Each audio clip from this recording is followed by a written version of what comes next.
Okay, we are rolling. Champions of Champions Boxing Talk here. Are you ready for a schooling in the sweet science? Very modest, aren't I? Well, sometimes. Sometimes not. Well, I haven't done a video for a while, and to be honest, I just want to see this Golovkin-Canelo saga over with. I have my fears that there's going to be a third fight, but it's absolute nonsense. I just see one of them get sparked. No, I'll take that back. I want to see Canelo get sparked out. Take a sleep and dream about, all the beef he can, imagine. But yeah, there's not been a lot going on, has there, recently in the sweet science? Well, there is, but, the usual. Well, it's not like other sports, they can only put the big events on when they're actually signed and delivered. It's not like football where there's a set of 38 fixtures already in place, season after season. Boxing works a little bit different to that. But we do have a very interesting, significant fight in the welterweight division. Two what are considered to be among the top 10 welterweights in the world right now. That is Danny Swift Garcia and Shawn Showtime Porter. This fight, I believe, is on September the 8th, if I'm correct there. And it's a fight between two orthodox fighters. Very, very contrasting styles. Both men are trained exclusively by their fathers. And of course, Angel Garcia, well, he's a character, isn't he? We all seem to know about him who followed the sport of boxing. Kenny Porter seems to be a man that sort of is more Joe Frazier, gets down to the grit and the work and sort of coaches his son that way. He doesn't always use the media to try and play mind games. Angel Garcia is completely different. But this makes, for me, a good contrast between the trainers. But ultimately, it's the two fighters that count once they get in the ring. What do I think will happen in this fight? Well, number one, people have always said, well, not everybody, but various people have said about Danny Garcia and been critical of Danny Garcia. They seem to remember nights like Rod Salka for some reason. Now, Danny Garcia's fought Keith Thurman. He's beaten Amir Khan. He's beaten a younger Lucas Matisse. He's beaten Zab Judah. He's got a close fight decision against Lamont Peterson. He actually was the first guy to stop Brandon Rios with a shot to the chin, right? That's not an easy thing to do. I know Bradley did it to the body, but of course Rios can take a shot. Danny Garcia stopped him. So Danny Garcia, he has fought people. I don't get where this cherry-picking persona comes from. But that's just me. Maybe you have a different view of that. But Shawn Porter sort of likewise, but I think Danny Garcia's resume is actually better than Shawn Porter's. But Shawn Porter has fought guys like Granados, Kell Brook, a real close tumble fight. Keith Thurman, of course, was a close tumble fight. Both the Kell Brook and Shawn Porter fights with Keith Thurman, Porter Brook could have gone either way in my view. Porter Thurman could have gone either way in my view. One fight though that was easy for me to score, I had it 8-4, was Keith Thurman v Danny Garcia. I thought Danny Garcia lost that clearly. Now, of course, we'll go back to the old mantra. Styles make fights. Just because Danny Garcia lost, clearly to Keith Thurman and Shawn Porter didn't, doesn't mean that Danny Garcia cannot win this fight. And that brings us on to the styles. The styles of these two guys are interesting. Danny Garcia, when he's got his feet planted and you're in front of him, coming at him, has very quick hand speed. And he puts combinations onto that. In other words, it's not just single shots. He puts those shots together. And he has good quality to them. Another quality about Danny Garcia, he is a natural, instinctive quality counterpuncher. There's no doubt about that. Danny Garcia is at his best when he's sort of like, mid-range, and his feet are planted and your feet are planted, and he's allowed to sort of fire off his shots. Literally, like a machine gun effect, right? Then you're coming to him and you throw your shot and you don't land or he blocks, and he's able to counterpunch you within the gaps. He can punch with you and beat you to the punch, so to speak. That's one of his qualities. People have accused Danny Garcia of doing everything sort of well, but nothing spectacular. I think, again, his hand speed is real quality. His counterpunching is real quality. And he has that power. Ask Amir Khan. What is Shawn Porter? Now, I've heard, various claims that Shawn Porter is a fighter that gets the fans on their feet. He's an attacking colossus. 2, he's a dirty, rough, tumble, messy competitor, an ex-champion. It's something in between those descriptions for me about Showtime Shawn Porter. There's no doubt this guy does remind me. I think he's actually even more reckless, to be honest with you. But maybe not quite as reckless in his last few fights as I've seen in the past. I've started to see some cleverness coming in Shawn Porter's work. And I know some of you now are probably laughing, but I think Shawn Porter is sort of like an American Ricky Hatton, but he's even more reckless than Ricky Hatton. Sometimes I wish Shawn would move that head more, come in at more angles. To me, at times, he comes in at straight lines, especially when he gets overexcited in a fight.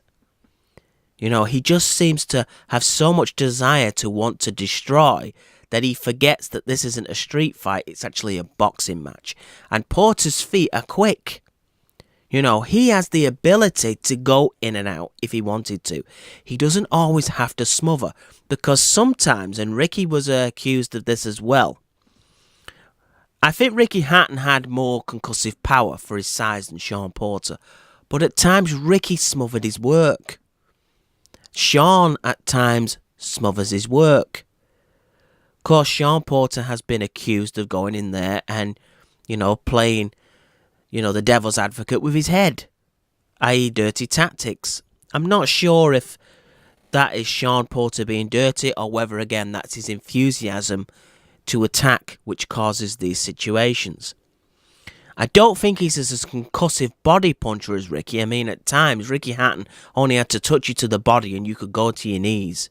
But Shawn Porter is good at weakening that body. And he will, when you're up close, sometimes throw sort of arm clubbing shots, right? That maybe are not necessarily really stunning you, but they're catching the eye of the judges. In other words, it looks like you're the guy outworking your opponent. And Porter has gotten rounds in his career doing just that.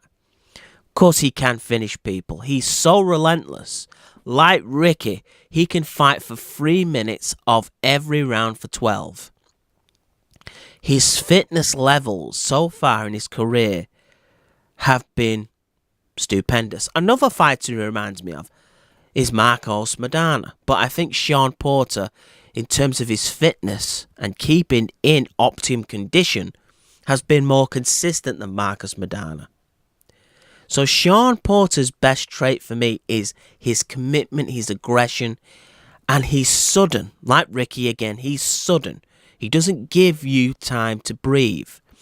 A guy like Danny Garcia, for instance, if you're at, say, mid-range with him, he can do what he can do, all of what I've described. The problem he faces with Shawn Porter is, although Shawn Porter, if he doesn't come in quick enough, is liable to be hit with counters and combinations, Porter can sort of smother Danny Garcia before Danny Garcia can get his work off, right? Think again, Hatton Costa Tszyu. What did Ricky do?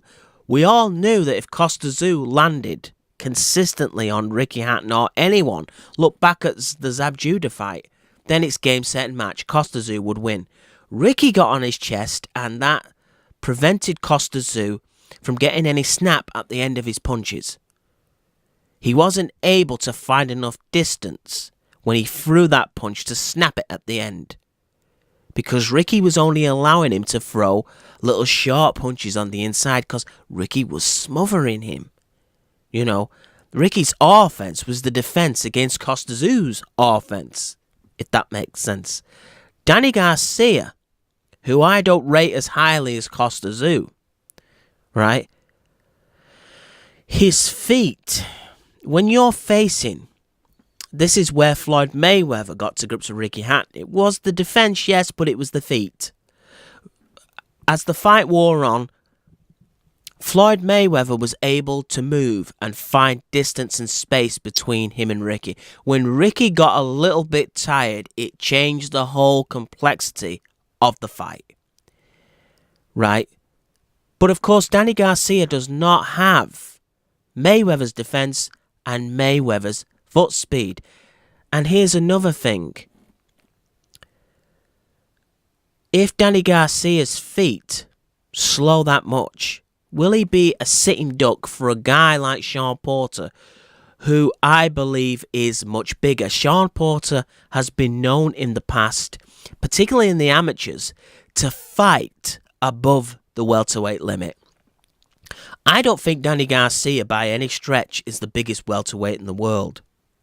Not by any stretch of the imagination. And I talk about Danny Garcia's power. Was his power most effective at 140 pounds? I think so.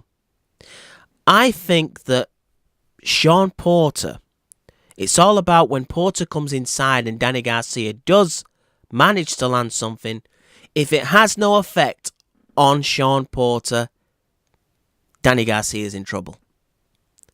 Danny Garcia is in trouble because Shawn Porter has no problem with the idea of walking through shots. And he attempted to walk through even Keith Thurman, who I think at welterweight is a bigger puncher than Danny Swift Garcia.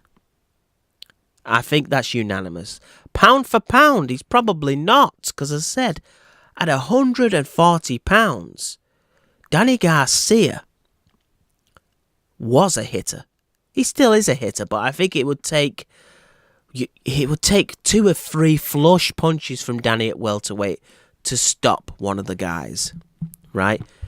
The thing Danny Garcia doesn't have to face is that Danny Garcia has had trouble for me when he's fought guys or when he fights people where he has to cut the ring off because his foot speed is not, that fast that he can cut a ring off so quickly. And of course, again, a moving target is a nightmare for a guy, again, that has to plant his feet and sit down on his shots when he throws them. And that's what Danny Garcia wants you to do. He basically wants you to be there. He wants you to be there like Lucas Matisse was there. But of course, Lucas Matisse is slightly different to Shawn Porter. He's not as dirty a fighter. Lucas Matisse is an aggressor, or was an aggressor, but his head is not literally hanging against your chin when you're fighting him. That's really not what Lucas Matisse does. So Danny Garcia was able to get off, his best, abilities and drop Lucas Matisse in that fight with some terrific punches, right? As I said, he will land because he's world-class. World-class fighters will land at some stage. He will hit Shawn Porter because Shawn Porter is not Mr. Defense. We know that, right? The question is, if he doesn't hurt Shawn Porter, does he then maul Danny Garcia? Does he break Danny Garcia's heart and spirit with aggression? Because here's the thing. Danny Garcia is considered the thinker of these two. But what happens sometimes when you've got a real aggressor who works on attrition like Shawn Porter and throws punches all fight. Fights 3 minutes of every round if he can. A boxer then becomes totally flustered and their game becomes scrambled and goes out the window. It's a bit like, there's rain and a thunderstorm outside, but you've got a roof, so it can't really touch anything in your house. But when electricity hits the roof and the roof blows off, there's all chaos, because the rain then can destroy everything, and all your neat and tidiness goes to pot. That's what can happen if you let a Shawn Porter get ahead of steam. And as I said, I don't think Danny Garcia's foot speed is quick enough for him to prevent Shawn from cutting the ring off from him. And if he doesn't hurt Shawn Porter, this could be a long, long night for Danny Garcia. Brandon Rios did win 2 rounds in that fight for me. And of course, Brandon Rios is nowhere near at this stage Shawn Porter, right? Shawn Porter, although I've talked about him not being a massive concussive puncher, can put, shots on you, wear you down, and eventually finish you to body or the head. He did that with Berto, right? But he's very physically strong. Very physically strong.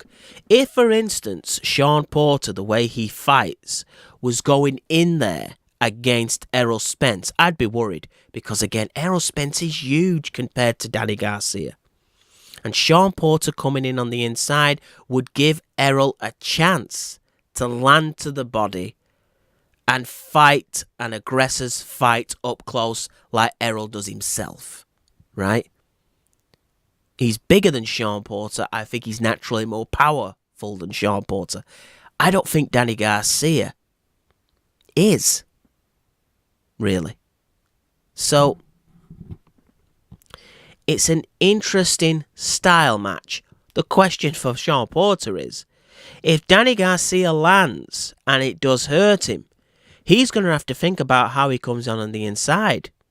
Because if Danny Garcia can hurt him, that backs Shawn Porter up a bit. And that then allows Danny Garcia to do what Danny Garcia does. Right? But it's all about, for me, can Danny Garcia get Shawn Porter's attention? Because he needs to. Keith Thurman could not prevent Shawn Porter doing what Shawn Porter wants to do. Kell Brook could not prevent Shawn Porter from going in there and wanting to maul. Right? And these guys, to me, at welterweight, are bigger punchers. Kell Brook, the last opponent he stopped, was a 154-pounder. Right?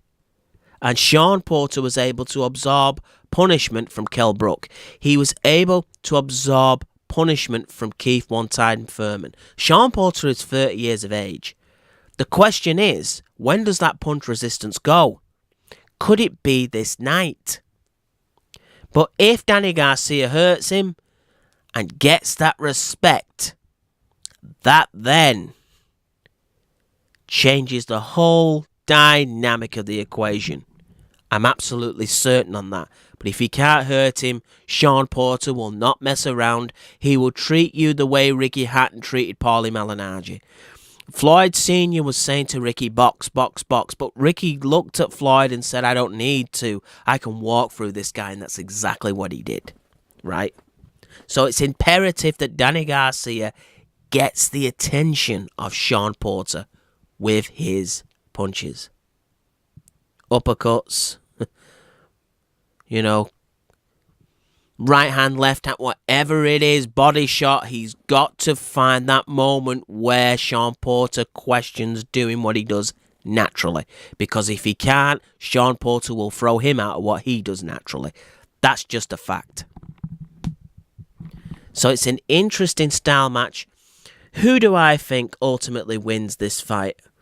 I'm edging Shawn Porter right now.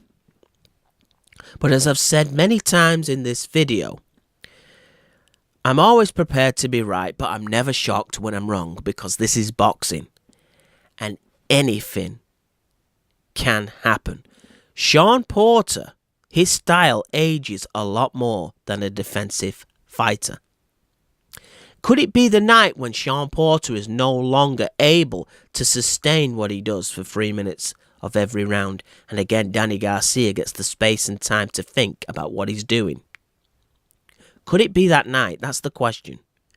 Could again it be that night where Shawn Porter's punch resistance is just not as great as it was. Then he's in deep, deep trouble. Could it be the night when Danny Garcia shows us once and for all that, hey, he belongs among the top echelon welterweights because he deals with Shawn Porter and outthinks him? There's all these questions, and you can never underestimate a boxer. And Danny Garcia, though he's not a Floyd Mayweather-style boxer, is still considered the boxer of these two. And boxers generally can come up with things that surprise attackers. Attackers, we kind of know what they're going to do. But as I've said, I think Shawn Porter has the ability to move that head a bit more.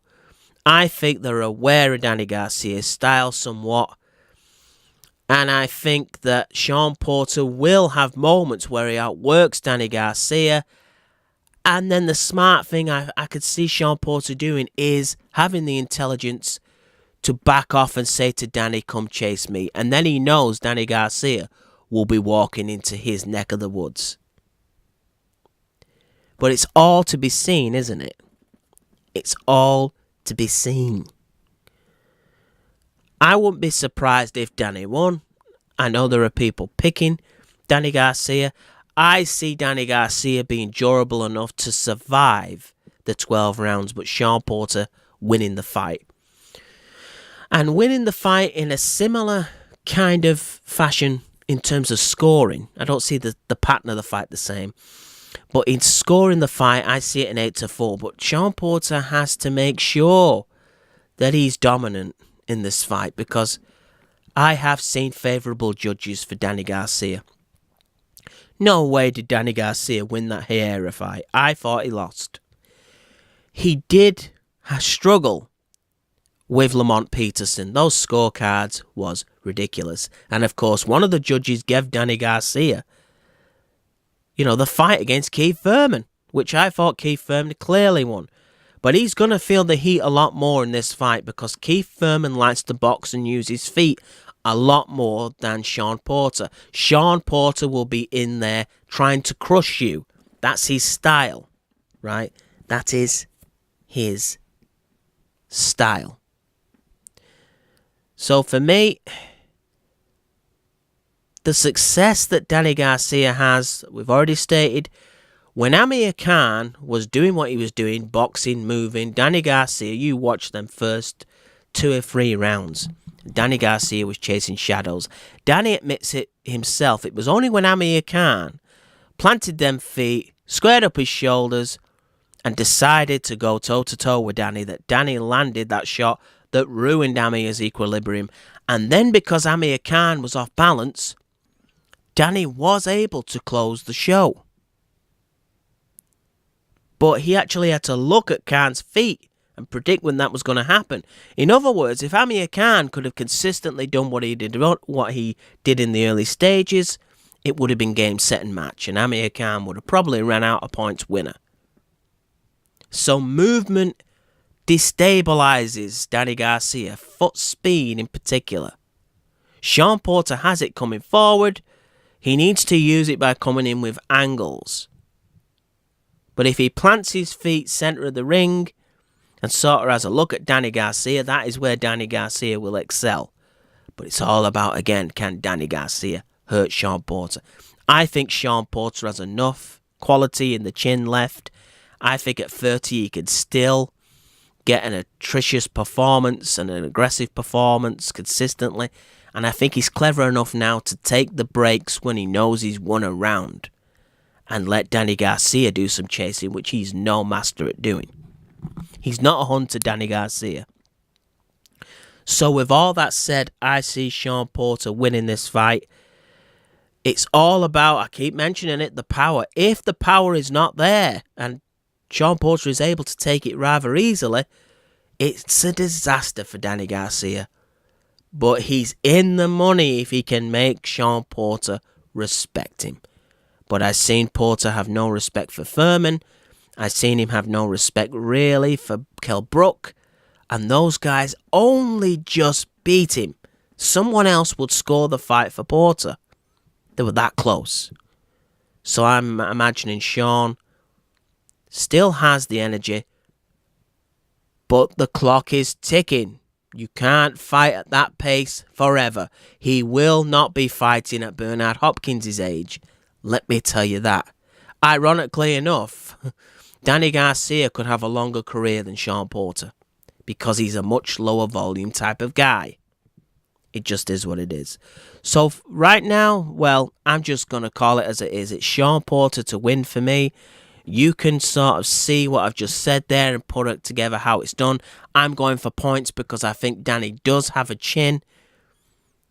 But don't be surprised if there's dodgy scoring. But what you see on the screen, I think you'll see Shawn Porter win. So, this is Champions of Champions Boxing Talk, and I'm out.